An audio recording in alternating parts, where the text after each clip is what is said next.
Raku lived what appeared to be a normal high school life until he was forced into a fake romantic relationship with Chitoge in order to prevent a serious conflict between their families. While pretending to be in love, Raku became trapped in a complicated romantic situation as several girls connected to a forgotten childhood promise began to appear in his life, each of them holding a key tied to his past. Pulled between obligation, slowly growing feelings, and a promise he could barely remember, Raku struggled to discover who truly held the key to his heart. 10 years earlier, Raku had made a promise with a childhood friend. Before they were separated, they each wore a pendant. Raku kept a pendant shaped like a keyhole, while his childhood friend carried the key. The locket was meant to be opened only when they met again, and the key would reveal what had been locked inside. They had promised to marry in the future.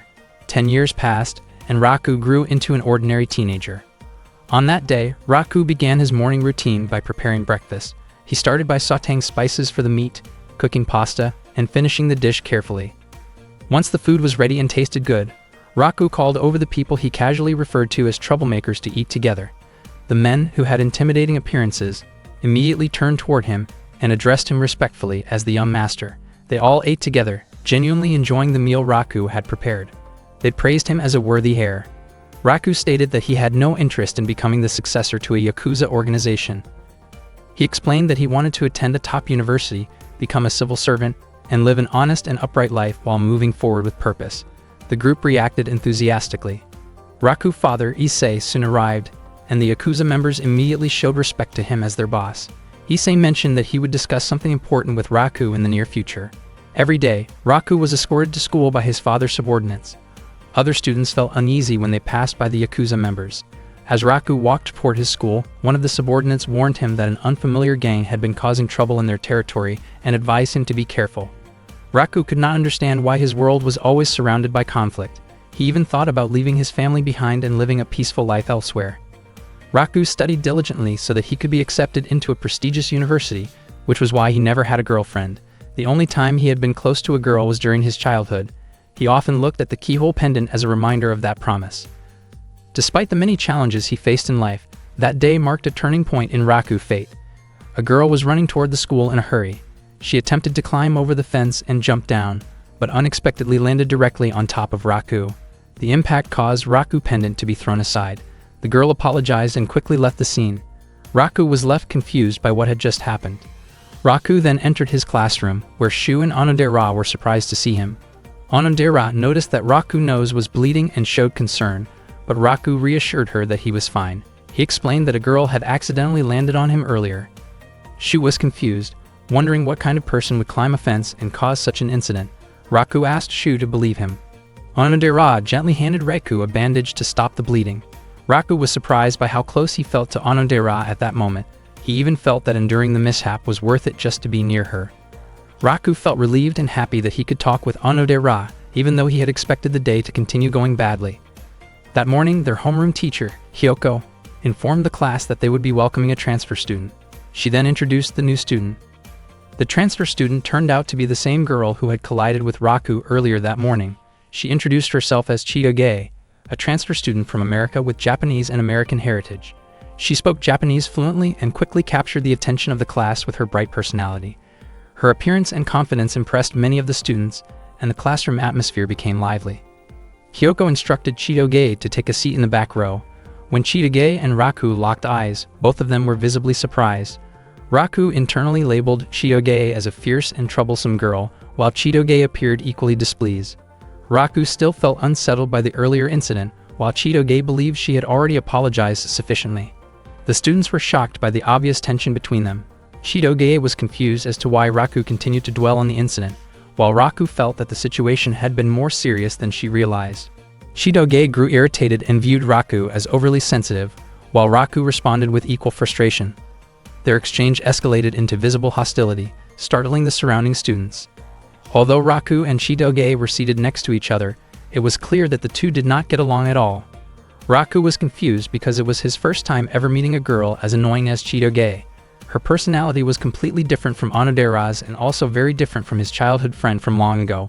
Up to that point, Raku still had not reunited with his childhood friend, and deep down he wished that Onodera could have been his first love. Raku then realized that his keyhole pendant was no longer with him. He remembered that the pendant most likely fell earlier that morning when Chitoge accidentally landed on him. During the school break, Raku asked Chitoge to help look for the missing pendant. Chitoge was puzzled about why she had to help him search for it. Raku explained that the pendant was probably lost when Chitoge accidentally kicked his face earlier.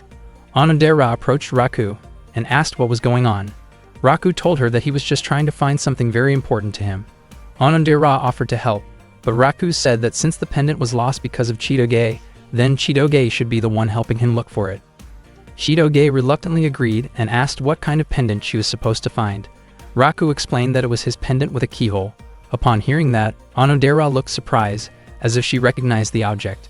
Chitoge agreed to search for the pendant on one condition. As a trade-off, Raku was not allowed to talk to her at school ever again, because she disliked boys who complained too much about trivial matters. Suddenly, a teacher showed up and asked Raku to help introduce Chitoge to the school environment. The teacher also assigned them the task of taking care of the school's pet. Raku did not understand why all of this kept happening to him. Chitoge reminded him not to talk to her, but Raku thought it would be difficult to complete their task without communicating, especially since they were not even inside the school grounds at that moment. That day, they ended up spending all their time taking care of the school pet, leaving them with no opportunity to search for the pendant. The next day, during class, Chitoge struggled to keep up with the lesson. Noticing this, Raku gave her his Japanese language notes during the school break because he knew she probably did not have enough time to finish copying everything. Chitoge once again reminded him not to talk to her at school and not to interfere in her business. Raku grew increasingly irritated by Chitoge's attitude. The following day, Raku's class had a physical education lesson, and the students were doing warm-up stretches. At that time, Shu asked since when Raku had become close to Chitoge, because Raku was often seen together with her after school. Raku denied being close to her. Shu commented that Chitoge was very beautiful, and that many boys were curious about her. Raku completely disagreed with the idea of Chitoge being considered beautiful. During the class, Chitoge managed to perform an impressive move on the bar, and her classmates cheered and praised her. In Raku's mind, her beauty felt exaggerated and awkward. Chitoge noticed his reaction and responded by acting recklessly, causing a small commotion that the teachers quickly put under control. When Raku arrived home, he still could not believe Chitoge's wild behavior and wondered what kind of environment she had grown up in. Suddenly, one of the Yakuza members mentioned that there was trouble involving a rival group in Alley 3, and they rushed out to deal with the situation. It could be said that Raku lived in a rather rough neighborhood. The next day after school, Onodera gave Raku some bandages to treat his injuries. Raku mentioned that Chitoge was a very intense and intimidating girl. Even so, Onodera thought that Raku was still being kind to Chitoge, since she had seen him lending his notes to her. Raku felt genuinely happy hearing that. Onodera then asked where Raku had bought the missing pendant. Raku explained that the pendant was a gift from someone 10 years ago. Onodera was shocked to hear that. Raku admitted that he had made a promise, which was why he had to keep the pendant with him at all times. Over the next few days, Raku and Chitoge continued searching for the pendant every time they walked home from school. Chitoge complained because despite searching for several days, they had made no progress at all. Raku then asked why Chitoge had suddenly transferred to the school. Chitoge explained that the move was related to her parents' work, but she refused to go into detail when Raku tried to ask more. She clearly did not want to talk about her personal life with him. As Chitoge walked past Raku, he caught her scent, which strangely made him feel as though he had smelled it somewhere before. After growing tired from searching, Raku went to the riverbank and thought about where he might have encountered that familiar scent in the past. Suddenly, he noticed a disturbance caused by a mafia group nearby. He could not believe that the situation around that area seemed to be getting more and more chaotic. The next day, Chitoge arrived late to help Raku search for his missing locket. She admitted that she was irritated because her friends had been spreading rumors that she was dating Raku. In reality, Chitoge did not feel close to him at all, and every day after school, she still chose to help him look for the locket because she believed it was the right thing to do as a decent person. At the same time, Onodera was walking toward Raku because she wanted to help with the search as well. However, she ended up overhearing a heated argument between Raku and Chitoge. The two of them were caught in a tense exchange, blaming each other for the situation.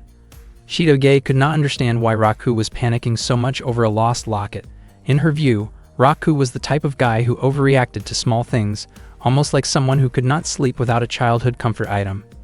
Chitoge acknowledged that it made sense if the locket had been given to Raku by a girl he cared about, but she still could not understand why he kept clinging to such a childish memory from the past. She believed that the girl who gave him the locket had probably already forgotten about it.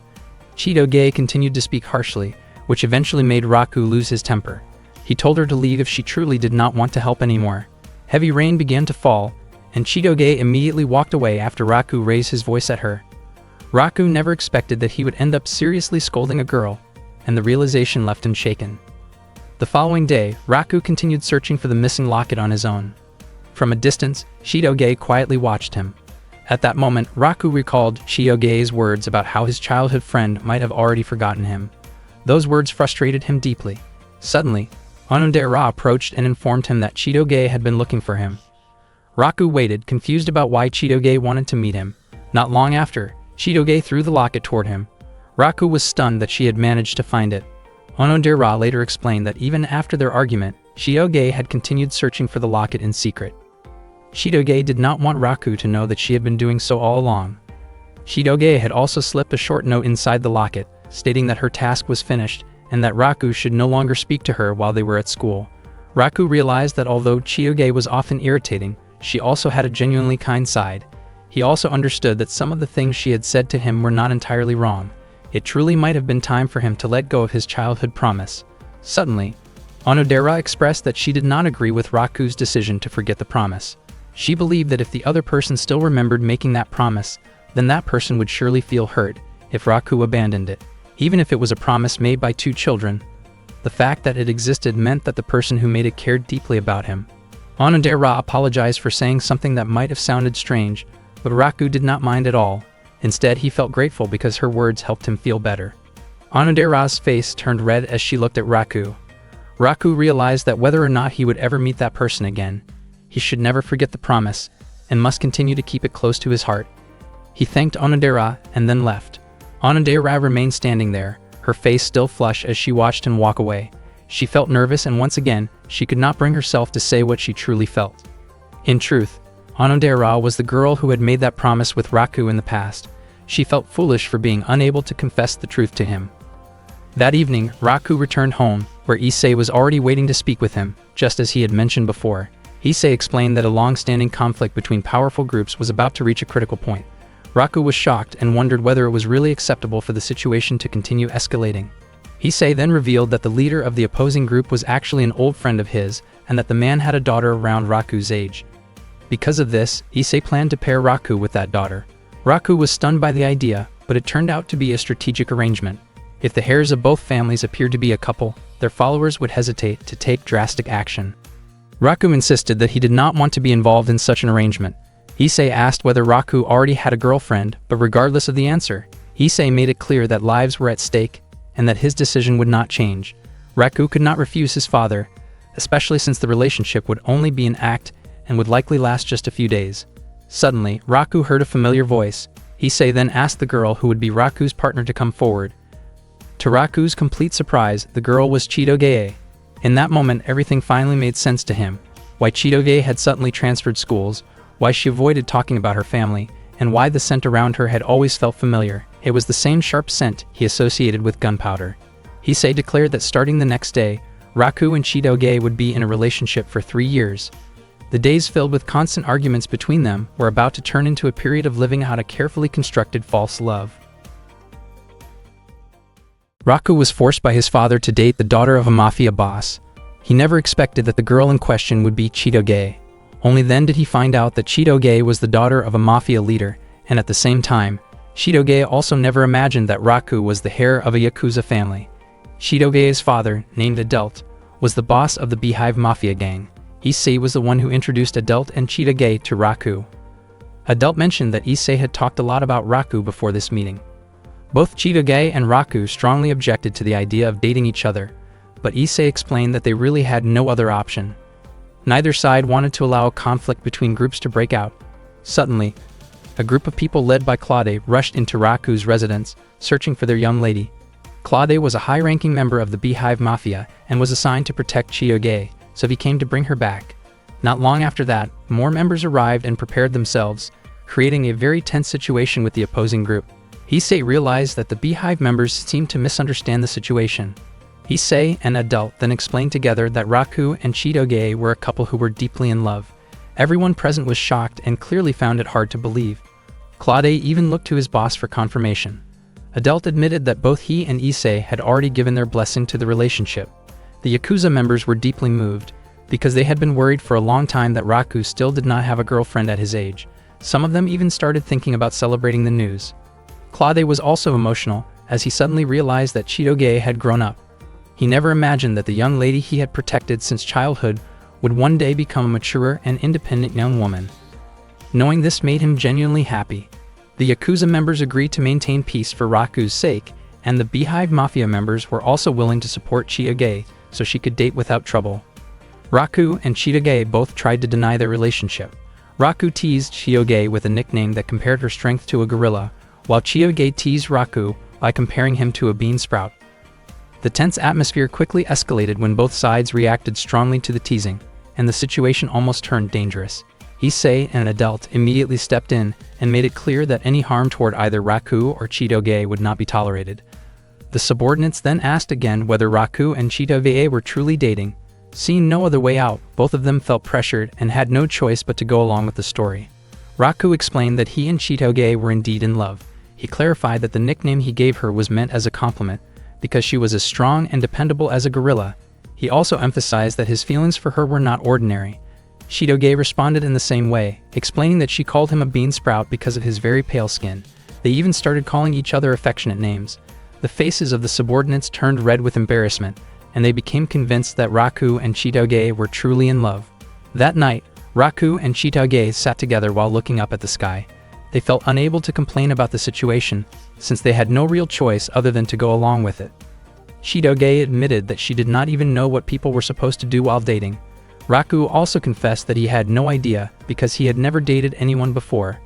Chitoge then admitted that she also had no dating experience, since she was not very good at romantic things.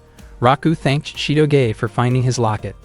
Chitoge explained that she felt bad hearing Raku constantly worrying about it. She became curious about why the locket was so precious to him and wondered if it was connected to someone important from his past. Raku then shared that the locket had been given to him by someone 10 years earlier. When his father once took him on a trip, he became close to a girl he met there. Before they parted ways, the girl gave him the locket as a symbol of their promise to meet again someday. Raku could no longer remember her name or face, but he still remembered the promise itself. He assumed that Chitoge might dislike something like that, because it involved holding on to the past. Chitoge explained that what she truly disliked were men who remained stuck in past mistakes and never tried to change themselves. As for a romantic promise like that, she actually found it sweet. Raku started thinking about ways to handle the situation, since dating Chitoge would definitely be exhausting for him. Chitoge, on the other hand, was also reluctant to date Raku. In the end, the two of them continued to tease each other, even though neither of them was happy about being in this relationship. The next morning, when Raku woke up from his sleep, one of his father's subordinates informed him that a guest had come to see him. Raku immediately went to meet the visitor and was surprised to find Chitoge there with her father. With a teasing grin on her face, Chitoge invited Raku to go on a date that very day.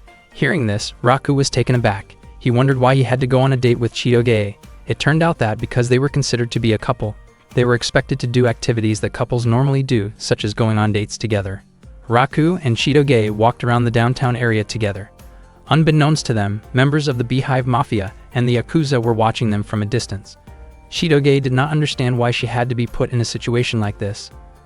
According to Raku, there was no other choice but to go along with it, and he asked what they should do next.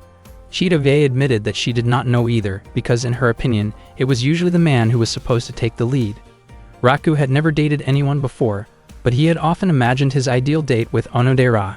In his imagination, they would chat together at a cafe, watch a movie, eat a meal together, and take a relaxing walk through a beautiful park. Raku suggested that they visit a cafe, but to his surprise, Chitoge kept criticizing the drinks and food that were served. After that, they went to a movie theater. Chitoge chose an action-packed movie, while Raku preferred an emotional film that was currently very popular. In the end, they decided on a romantic movie, since that was the kind of film people usually watched on dates. However, Chitoge ended up falling asleep before the movie was over. Raku never expected that a girl like Chitoge would look much cuter while sleeping than when she was being loud and restless. After the movie ended, Chitoge asked Raku to buy her some juice because she was thirsty. Raku felt irritated and realized once again that Chitoge really did not have a soft or gentle side at all. While Raku was buying the juice, Chitoge was approached by a group of rude men. She said that she was waiting for someone, but they kept bothering her. Even Claude and the others who were keeping watch from afar felt annoyed by the situation. The men continued to bother Chitoge, and she was already preparing to deal with them herself. Suddenly, Raku returned, grabbed Chitoge by the arm, and pulled her away as he started running. Chitoge was shocked and could only follow wherever Raku led her. When they finally stopped at a park bench, Chitoge wondered why Raku had stopped her, acting like a man who had just saved a girl from trouble, even though she could have handled the situation on her own. Raku explained that he only wanted to keep Chitoge away from a confrontation. He did not intend to defend the men, but he believed that if Chitoge lost her temper and caused a scene, people might end up judging her unfairly. Raku reminded her not to lower herself to that level. Hearing this, Chitoge's face turned red. She admitted that she also did not want to waste her time dealing with people like that. Raku realized that this was the first time in his life that he had held a girl by the arm. Chitoge commented that going on a date with Raku was annoying, boring, and full of unwanted advice, which completely ruined her mood. Even so, she admitted that it was not the worst experience ever, and she even added 1 extra point to the score if their date were rated out of 100. After saying that, Chitoge quickly walked away. As she continued down the street, Chitoge kept thinking about what had happened earlier. It was the first time she had ever been led by a man like that, and she felt that it was a mistake. Meanwhile, Raku did not understand what Chitoge actually wanted. He thought that if he had gone on a date with Onodera instead, his dream might have come true already. Suddenly, Onodera appeared right in front of him. She was surprised because she had just heard Raku say her name. Onodera asked what Raku was doing there, and Raku reacted in panic when he saw her. He then asked what Onodera was doing in that area. Onodera explained that she was on her way home after shopping with a friend. In truth, she had wanted to surprise Raku, but she ended up being the one who was surprised when she heard him mention her name. Onodera became curious about what Raku had been thinking. Raku's heart started beating fast as he saw Onodera looking straight at him. At that moment, Chitoge was in the restroom. By chance, she overheard her father's subordinates talking. It seemed that they were starting to suspect her relationship with Raku, because it did not look affectionate like it did back at the Yakuza house. Instead, they often saw the two of them arguing. Realizing that her situation could become risky, Chitoge quickly put on a cute act again. She approached Raku while calling him by an affectionate nickname, her face slightly flushed. However, the moment she reached him, her body froze when she saw that Onodera was standing there as well. Onodera did not expect what she had just heard. After hearing Chitoge call Raku by an affectionate nickname, she asked whether that meant Chitoge and Raku were dating. Raku and Chitoge immediately denied it, but they both realized that their father's subordinates were watching them closely. Raku had no idea what to do, especially because he did not want Onodera to think that he was in a relationship with Chitoge. Unexpectedly, Chitoge suddenly held onto Raku's arm and claimed that she and Raku really were a couple who had just started dating. Onodera was shocked by that statement. Raku froze, unsure how to react. Chitoge then urged Raku to go along with it. She understood that Raku would feel embarrassed if their classmates found out, but at that moment, their safety was what mattered most. Maybe if it were only their classmates, Raku would not care. But the real problem for him was that he did not want Onodera to believe he was dating Chitoge. Onodera admitted that the news surprised her because she had never known about it before. Raku tried to deny it again, but Chitoge kept insisting on the opposite. Feeling irritated, Chitoge lightly stepped on Raku's foot to get his attention, then excused herself and left. Onodera asked whether it was really okay to let Chitoge go home alone. Raku replied that it was fine because he would catch up with her later. Meanwhile, Claude felt that even though he could not follow Raku and Chitoge everywhere, something about their relationship seemed off to him. He decided that he would eventually confront Raku for getting too close to Princess Chitoge, though his intention was more about setting things straight than causing trouble. Raku then tried to explain to Onodera that he and Chitoge did not have the kind of relationship she was imagining. However, Onodera became even more convinced that Raku was simply too shy to admit it. She said that she understood his feelings, but in her view, Raku did not need to treat Chitoge so coldly because it came across as unkind. Onodera also felt that Raku and Chitoge looked very compatible and even seemed like a couple deeply in love. Raku never expected Onodera to believe the story so completely. Onodera prepared to leave, assuming that Raku and Chitoge were on a date. But before she went home, Raku asked whether she had ever seen his locket before, perhaps when they were younger. Onodera said that she had never seen a locket like that at all, and she suggested that Raku should hurry and find Chitoge. After night fell, Raku searched around the park for Chitoge. He apologized for making her wait so long. Chitoge scolded Raku, saying that even though she had tried her best, Raku had ended up doing the opposite of what she expected. Raku bought dorayaki as a way to apologize. His face turned red as he admitted that everything really was his fault. Chitoge was surprised that Raku was actually aware of his mistake. Raku urged her to try the dorayaki right away, but when she opened the package, it turned out she did not like dorayaki at all. That night, Onodera returned home, where her mother offered her a new dorayaki flavor. Onodera chose to go straight to her room instead. She looked at an old photo of Raku from when he was a child and felt conflicted because she had not told him the truth. She realized that by staying silent, it was only becoming harder for her to ever say what she really felt to Raku. One day, Chitoge accompanied Raku while he took care of the school's animals. Chitoge admitted that even though Raku handled everything on his own, he took very good care of them. Raku explained that he treated the animals like his own family. Unexpectedly, many of the animals he fed became overly energetic and crowded around him, but Raku laughed happily and casually complained about how troublesome they were. Chitoge asked how many animals were actually there. Raku said there were about 90, which shocked Chitoge and made her say that the place felt like a zoo. Some of the animals had names while others did not. Chitoge wondered why only some were named even though Raku considered them family. It turned out that precisely because he saw them as family, Raku was very careful when choosing names. One animal was named Divine Spacer Kiyoshi, which Chitoge felt was far too long. Raku then told Chitoge that she could name the animals instead, but she ended up just numbering them. Raku pointed out a few animals he had already named, such as Rodriguez IV, the turtle, and Crusher Kato, the chicken. Chitoge reacted with curiosity, casually wondering what kind of food those animals might like, which made the moment feel awkward but lighthearted. In the past, a young Raku approached a little girl and asked why she was crying. The girl explained that the picture book she was reading had a sad ending.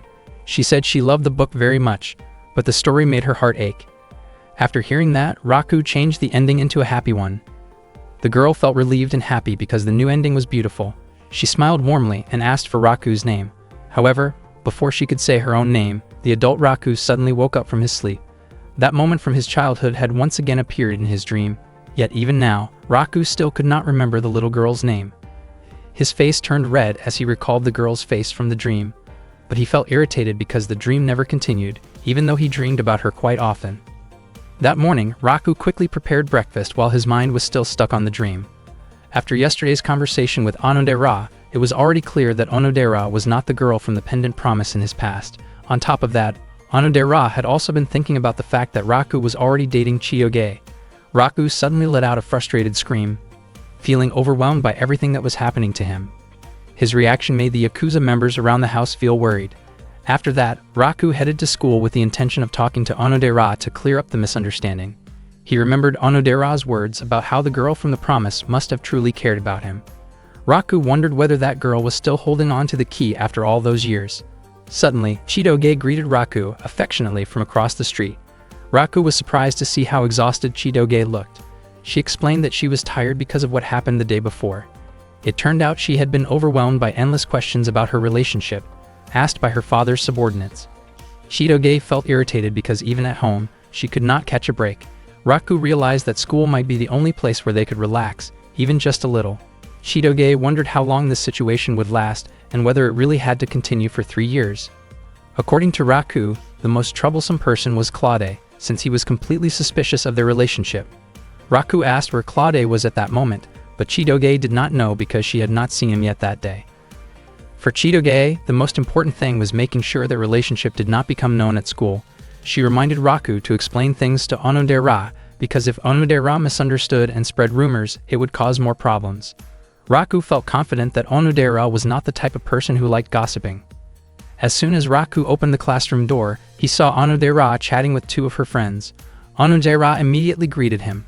Just as Raku was about to explain what had happened the day before, all the students in the class suddenly congratulated him and Chitoge on becoming a couple. Their classmates hoped that the relationship would last all the way to marriage. Raku quickly tried to deny it, but Shu explained that on the previous Saturday, Itano and Shirogasaki had seen them together and assumed their relationship was real. Shu admitted that he felt jealous, since he never expected Raku to be the first one to get a girlfriend. Some of the male students wondered why Chitoge would choose someone as ordinary as Raku to be her boyfriend. Their homeroom teacher Kyoka was also surprised by the relationship between Raku and Chitoge. Raku tried to deny everything and clear up the misunderstanding, but at that moment Claude was secretly watching them from outside the classroom. Raku and Chitoge were shocked when they noticed Claude there. Claude was eagerly waiting to see how Raku would explain their true relationship, since he was ready to remove Raku if it turned out that Raku was not truly dating Chitoge. Their classmates waited for a clear answer about what kind of relationship Raku and Chitoge actually had. Left with no choice, Chitoge stated that she and Raku were a couple deeply in love. The class erupted in cheers after hearing that confirmation. Raku signaled to Onodera that he would explain everything to her later. Onodera praised them, saying that just as she had expected, Raku and Chitoge seemed like a well-matched couple. After school, Raku and Chitoge could not understand why their bad luck kept following them. Chitoge felt that her high school life was already ruined, and she could not understand why Raku seemed so calm about it. Because Claude kept watching them during breaks and lunchtime, Raku never got the chance to talk to Onodera. Chitoge told Raku to go home first, because she still had something to take care of. When Raku asked what she was planning to do, Chitoge responded by lightly tapping his head in annoyance. Raku worried that Onodera would continue to misunderstand him all the way until graduation. He did not want that to happen, and he was determined to talk to her somehow, but no matter what he did, he could not find the right opportunity. Unexpectedly, Raku ran into Onodera, who had just finished a committee meeting. Raku realized that this was a rare chance to talk to her, so he felt that he had to act right away. He wanted to start a conversation, but he worried that Onodera might ask why she was the only one being told about this. Raku began to panic about what he should say if Chitoge ever questioned him like that. If he said that he wanted Onodera to understand his situation, it would be the same as openly confessing his feelings to her.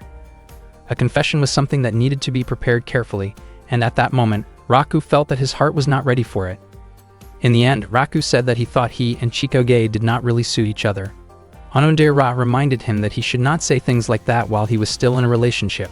She felt that Chitoge might have her own reasons for being able to like Raku. Raku was not convinced because he believed he had no special strengths.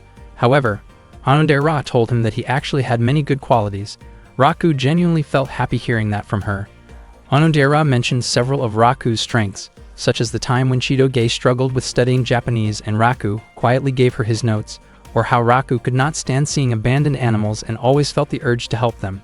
She also brought up how Raku once helped an elderly woman for hours without expecting anything in return. Another example was when Raku lied to a teacher by saying that he had also forgotten his homework, just like his classmates, so they could all be scolded together. In Onodera's eyes, Raku had many admirable qualities. Raku never expected that Onodera paid such close attention to him.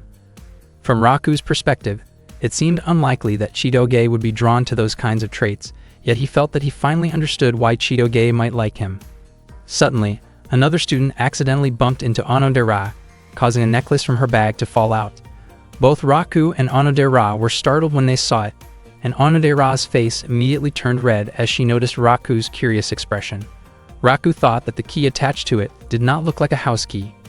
He began to wonder if it might be connected to the pendant he owned. Cold sweat formed on Raku's face as he thought about the possible connection between Onodera's key and his own pendant. Onodera quickly picked up the key and nervously said that it was her house key, only to suddenly correct herself and claim that it was actually the key to a bookshelf at her home. She looked extremely flustered and hurried away. Raku was surprised that Onodera could act like that. His heart was still racing even though Onodera had said that the key was not what he thought it was. Despite that, Raku found himself hoping that Onodera might be the girl involved in that promise. He could not stop thinking about whether the key was really just for a bookshelf. Meanwhile, Onodera continued watching Raku from a distance, her face still red as she thought about him. Raku then realized that he had once again missed the chance to tell Onodera about the true nature of his relationship with Chitoge, but he believed there would still be another opportunity the next day. The next morning, Raku and Chitoge greeted each other warmly when they met in class. They were forced to act that way to avoid making Claude suspicious. Their classmates cheered happily when they saw how close the two of them looked. In reality, neither Raku nor Chitoge enjoyed keeping up the act, but they had to stay cheerful in front of everyone, especially since Claude continued to watch them from outside the classroom window. At that moment, Ruri, Onodera's close friend, admitted that she felt jealous of how close Raku and Chitoge seemed. During the lesson, Onodera kept staring at Raku again and again. When break time arrived, Raku approached Chitoge and asked why she looked so nervous. The two of them chose a quiet place to talk privately. Chitoge complained about how everything had turned out this way. Raku felt that they needed to find a way to outsmart Claude. Chitoge said that since Claude was already suspicious, he would not be willing to listen to anything Raku had to say. She also mentioned that Claude probably would not show up after school that day because he had other business to attend to. Chitoge felt that if things continued like this, nothing would change. Raku thought that it might be okay to tell the truth to a close friend who could keep a secret. He believed that if someone else knew about their situation, the burden on his shoulders might feel a little lighter. Chitoge told him that he should be the one to say it first. After that, she did not want Raku to keep talking with her. She even asked him to go home first because she had something to take care of. Raku was confused about why Chitoge suddenly started acting that way. That afternoon, Raku was heading home together with Shu. Shu had not expected Raku to open up about Chitoge to him. Raku felt confused because he believed he had not done anything wrong, yet Chitoge had acted strangely toward him. According to Shu, girls were naturally sensitive. Shu even wondered whether Chitoge's lips might feel soft, but Raku explained that nothing like that had ever happened between him and Chitoge. Shu said that he was willing to listen to Raku's worries because he was Raku's close friend. The two of them went to a spot near the river to talk. Raku explained Chitoge's behavior that day, while Shu admitted that he did not really understand the idea of keeping secrets from friends. Raku still could not understand why Chitoge had suddenly started acting that way, or perhaps she was simply in a bad mood. Shu guessed that Chitoge might be having trouble fitting in socially.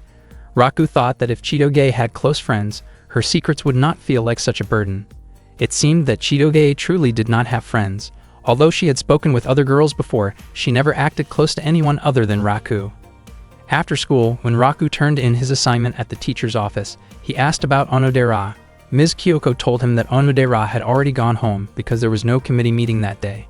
Raku felt disappointed, since that day had been a good chance for him to talk with Onodera. As he was about to leave, he suddenly remembered what Shu had said earlier, that Chitoge never acted close to anyone except him. Raku wondered why he was the one worrying about Chitoge. By chance, Raku overheard other students talking. They were discussing how Chitoge seemed distant whenever she talked with them. They admitted that it felt difficult to get close to a mixed heritage student like her, yet she looked friendly when she was with Raku. They felt as though Chitoge looked down on them. Raku immediately ran back toward the classroom. Only then did he realize that Chitoge really had been spending most of her time with him, ever since she transferred to the school. Especially when they were pretending to be a couple, Chitoge had pushed her own personal life aside. At that moment, Chitoge was making notes about the names of her classmates. Raku could only watch quietly. After Chitoge finished writing, she felt confident that she could finally start talking with them. Raku slowly approached her. Chitoge was startled when she noticed Raku and quickly covered her notebook, asking how long he had been standing there. Her face turned red with embarrassment after realizing that Raku had seen what she was doing. Chitoge reflexively tried to lash out, but Raku stopped her before it went too far. Chitoge was sure that Raku would laugh at her. She admitted that she did not know any other way to get close to people and confessed that she had no idea how to approach classmates. Claude had been protecting her since she was little. He had always been extremely protective, even escorting Chitoge to school and constantly keeping an eye on her. He also always tried to find out who she spent time with, which made it difficult for Chitoge to make friends. In truth, she wanted to live like a normal girl. She had thought that moving to Japan would mean no one would know that she was the daughter of a mafia boss, but the situation turned out to be no different. Chitoge herself wondered why she had ended up telling all of this to Raku. Raku felt that his own life was not that different from hers.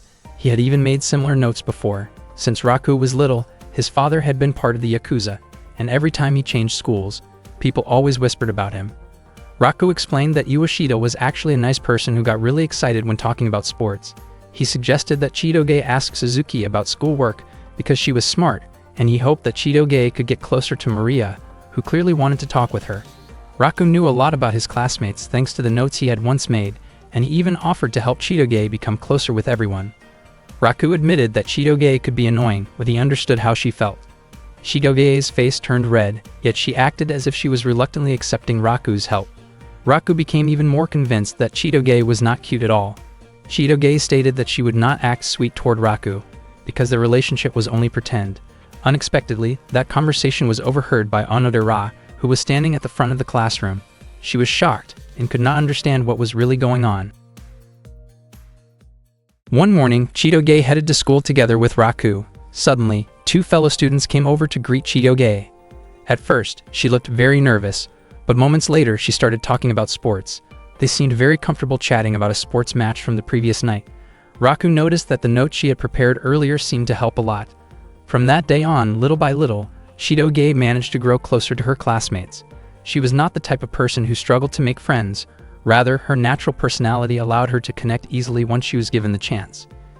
That day, Chitoge was assigned to take care of the plants at school, and she quietly sang to herself because she felt happy.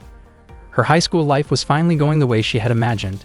Her mood even improved whenever she saw the school's plants and animals. She proudly told Raku that she was planning to go to McDonald's with her friends later.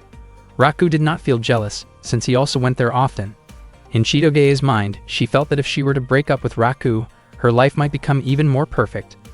Previously, whenever Raku was near her, Chitoge always showed a sulky expression, but this time she actually smiled at him. Unfortunately, Raku misunderstood her attitude. Chitoge had not really changed at all, and was still the same troublesome girl as ever. At the same time, Ruri and Onodera were watching them from a distance. Ruri did not like how close Raku and Chitoge seemed to be. Instead, she was worried about Onodera's feelings, since she realized that her best friend had feelings for Raku. Hearing this, Onodera was surprised and tried to deny it, but Ruri was completely convinced that Onodera liked him. Onodera felt that she was nothing more than an obstacle, because Raku already had a girlfriend. Ruri confidently stated that she believed Raku also had feelings for Onodera. Onodera's face immediately turned red, and she could hardly believe what Ruri was saying. Ruri had been watching the two of them for a long time and even suggested that Onodera should try dating Raku. Onodera admitted that Ruri's words were painfully honest. Ruri gently patted Onodera's head and reminded her that there was no rule saying Onodera could not get close to someone just because that person liked someone else. Onodera realized that Ruri had a point. Ruri told her not to worry and promised to create an opportunity for her. She then walked straight toward Raku, making Onodera panic and worry about what Ruri might say to him. In the end, Ruri simply suggested having a group study session in Raku's room. Raku was surprised by the idea, but immediately agreed. After school, Raku invited Ruri, Onodera, Shu, and Chitoge to his house. They were greeted by members of the Yakuza. One of them, Ryunosuke, asked whether Raku was planning to hold a study session. Raku asked Ryunosuke to prepare some tea right away. He did not understand why Ruri had suddenly suggested studying at his place. He also never expected that Onodera, the girl he liked, would join them, which made him feel extremely grateful. Ruri then asked why Shu had come along as well. Shu explained that there was nothing wrong with him joining, especially since he and Ruri were both glasses-wearing classmates. Raku wondered if this had all been Onodera's idea and tried to get Ruri to admit it. At that moment, Raku and Onodera accidentally made eye contact, but Onodera quickly looked away, her face turned red, and she could not bring herself to look at Raku. The group then headed toward Raku's room. Raku tried to calm his racing heart, but suddenly Chitoge started moving around excitedly in front of him, prompting Raku to wonder what was making her so nervous, or rather, so cheerful. Chitoge admitted that it was her first time ever studying in a group with friends, and wondered if it was wrong for her to feel that happy. When they arrived at Raku's room, Ruri was amazed by how spacious it was. Shu mentioned that it had been a long time since he had last been there. Chitoge, on the other hand, commented that the room felt small and had a strange smell. Raku felt irritated that Chitoge would say something like that in front of Onodera. Onodera's face turned red when she noticed the familiar scent of Raku's room, making her feel even more embarrassed. Once again, Onodera and Raku accidentally locked eyes, but she quickly turned her face away. She was truly too shy to look at him directly. Not long after, Ryunosuke arrived with tea for everyone. Raku picked up the tea tray, and Onodera hurried over to help him. However, when their hands accidentally touched, Onodera panicked and ended up tossing the tray into the air. Ryunosuke immediately became flustered and asked whether Raku was alright, while Onodera, overwhelmed with embarrassment, quickly apologized. At that moment, Raku felt so restless that he did not know what to do. He tried to calm himself down and focus on his assignment. Onodera asked Ruri to help her with a problem she found difficult, but instead, Ruri told Raku to help Onodera. Onodera was surprised and wondered why Ruri had pointed her toward Raku instead. Ruri admitted that she was not good at that particular subject. Onodera found it strange because Ruri had been able to solve even harder problems the day before. Worry then asked Onodera not to question her any further. Onodera quickly approached Raku, looking nervous as she asked for his help. Their faces both turned red because they were standing so close to each other. At that moment, Raku's heart was beating extremely fast, not only because Onodera was right beside him, but also because he was not confident in math. He did not know what to say to her and even worried that she might be able to hear how fast his heart was pounding. Raku tried to calm himself, but the math problem truly was difficult. Suddenly, Chitoge suggested that they should align the variables first. Raku told Chitoge that she should just focus on her own assignment. Chitoge replied that she had already finished it, which Raku could hardly believe since the homework that day was 3 full pages. Chitoge then showed the completed assignment to him. Raku was shocked and realized that Chitoge was actually smart, even though he had assumed he was better than her. It turned out that when Chitoge studied in America, she consistently earned straight A grades. She was also willing to help Onodera. Onodera felt very happy because Chitoge explained everything in a clear and easy-to-understand way. Hearing the praise, Chitoge laughed cheerfully and looked down at Raku with confidence. Raku felt extremely annoyed and silently wished she would stop acting so smug. Not long after that, Chitoge suddenly asked whether there was a guy that Onodera liked. Both Raku and Onodera were caught off guard by the question. Raku wondered why Chitoge would bring up something like that, but to Chitoge, it was a normal topic among girls.